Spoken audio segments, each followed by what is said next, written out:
नागेन्द्रहाराय त्रिलोचनाय भस्मार्गाय महेश्वराय नित्याय शूद्राय दिगम्बराय तस्मै नकाराय नमः शिवाय मन्दाकिनी सलिलचन्दनचर्चिताय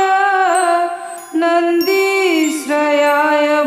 प्रथमाथ महेश्वराय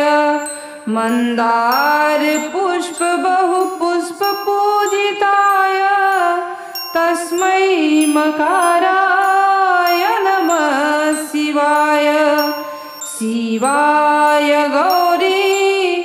बदनाज वृन्दं सूर्याय दक्षाय ध्वजनाशकाय श्रीनीलकण्ठाय